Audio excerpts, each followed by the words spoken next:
Eu sou da opinião do modelo híbrido. Os países que já têm uma certa vulnerabilidade, por default, já deveriam talvez ter um certo tipo de financiamento que vai ser acompanhado ao longo do tempo, por forma a estar a eliminar certas lacunas que, de certa forma, até são básicas, considerando o ambiente global. Então, assim já vai fazer com que o país possa estar a acompanhar o ritmo internacional e, claramente, também tem que ter uma componente de financiamento baseado em resultados. Assim também vai fazer com que os países estejam mais alinhados, principalmente com as normas internacionais, garantir que o financiamento não seja apenas algo rotineiro e que não seja investido para despesas de curto prazo ou para despesas de funcionamento, ou para garantir que talvez a nossa época de agricultura, de colheita, não fique comprometida por 6 meses, mas talvez daqui a 2 anos voltemos ao ponto inicial. Então, defendo muito o modelo híbrido. Os países mais vulneráveis, sou da opinião que já deveriam ter algo padronizado, e os países que são os mais poluidores, principalmente, devem ser os que mais contribuem também para as reformas fiscais internacionais, porque existem, mesmo aqui em Moçambique, temos exemplos de empresas também que estão nesse sentido, que são mais poluidores, mas que também não têm um impacto muito alto em termos fiscais. Então, se internacionalmente também tivesse essa política de quem mais está poluir é a pessoa que mais vai contribuir para os financiamentos, mais para as reformas fiscais, os países que são mais vulneráveis também possam ter algo já estabilizado ao longo do tempo, e outra parte direcionada para resultados. Creio que não haveria uma diferença tão alarmante, porque parece-me que neste modelo os países em via de desenvolvimento podem estar um pouco mais prejudicados comparativamente aos mais desenvolvidos. Nós precisamos de recursos. Vamos a praças internacionais, vamos vender uma proposta em que nós precisamos de aceder a esses mesmos recursos. Por outro lado, existem instituições ou parceiros multilaterais que precisam de financiar. Esse financiamento é feito ou à partida numa perspectiva de que ninguém pretende perder recursos.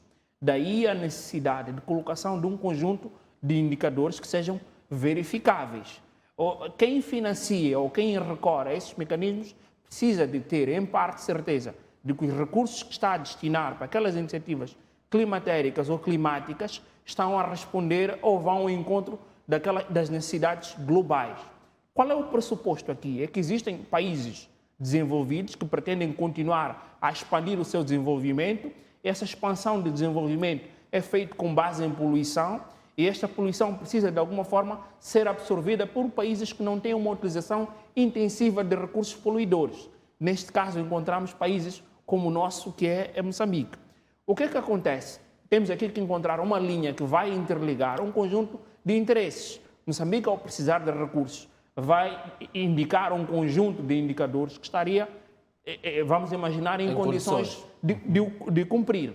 E é no sentido de convencer a quem vai financiar de que, olha, se eu cumprir este e aquele indicador, poderei aceder a este recurso. Agora, precisamos, todo o debate que gira em torno dessas iniciativas está em torno de nós encontrarmos indicadores que não permitam ou que estejam adaptados à realidade dos países que estão a aceder a esse financiamento. Isto para não aumentar o nível de desigualdade entre os países que acedem a esses financiamentos. Agora, nós precisamos aqui, em termos sociais, da própria sociedade, de governos, de ter um compromisso. Precisamos de compromissos da parte dos governos que acedem a esses recursos através do cumprimento desses indicadores e compromissos políticos de parte de quem financia. Porque uma das questões que está em estado a ser colocada é, desde os acordos de Paris, os países comprometem-se a financiar e nem por isso estão a financiar. Não cumprem. Não cumprem. E quem acede a esses recursos também não está a cumprir com os indicadores. Então, existe aqui um problema.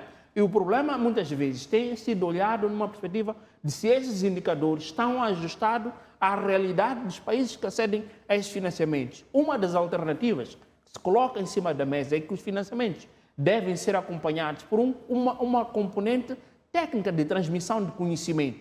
Temos um indicador, esse indicador, como é que é apreendido e incorporado naquela sociedade em que se pretende inculcar. Se são os green bonds, Como é que os países que estão a aceder a esses financiamentos podem ter iniciativas dos green bonds que respondam àquilo que são as necessidades de redução dos índices Mas como de é que poluição? conseguimos... Por um lado, quem não quer financiar vai colocar num conjunto de imposições, não diz que não pretende financiar. Politicamente é correto dizer que pretendemos financiar, entretanto, existe um conjunto de indicadores que colocam em cima da mesa que é para poder limitar o financiamento. E do outro lado, existe um ente, que neste caso são os governos, que precisam muitas vezes, são governos fracos, como o caso de Moçambique.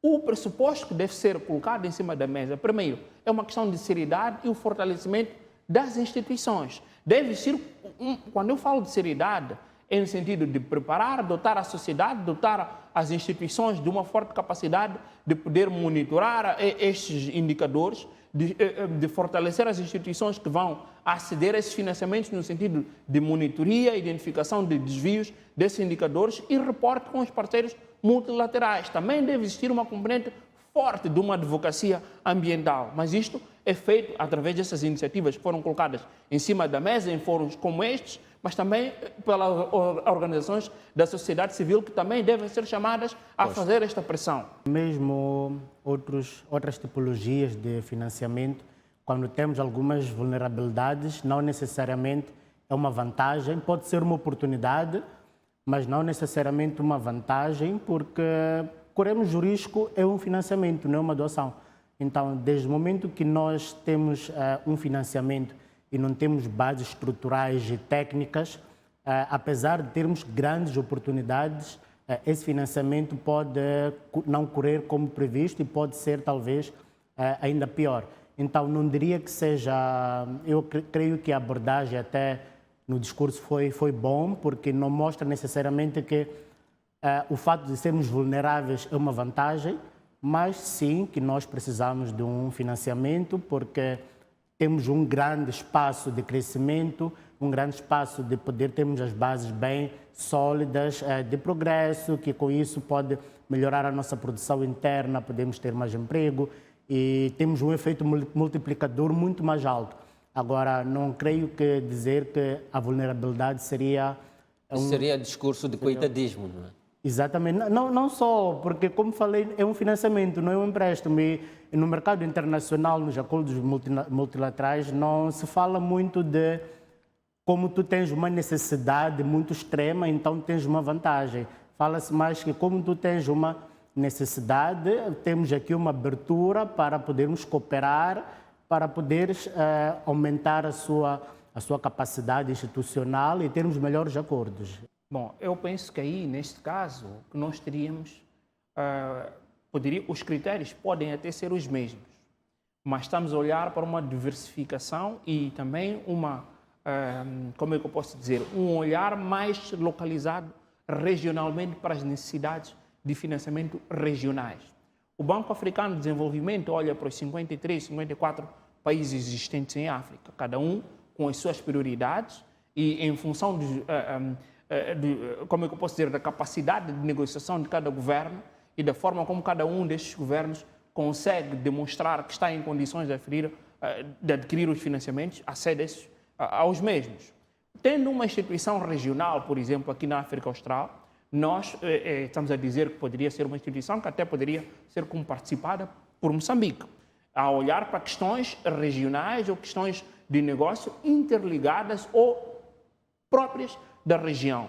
Aí o olhar é diferente, é um olhar mais próximo, regionalmente. Nós estamos aqui a querer dizer que não existe um olhar, um acompanhamento próximo do Banco Africano de Desenvolvimento, nem de outras instituições, mas a forma de olhar ou a proximidade regional permite que essas instituições sejam ou menos aversas ao risco, conhecendo os fatores regionais, ou mais, como é que eu posso dizer, mais integradas ou com uma abertura enorme no sentido de poder financiar conhecendo os fatores de risco regionais.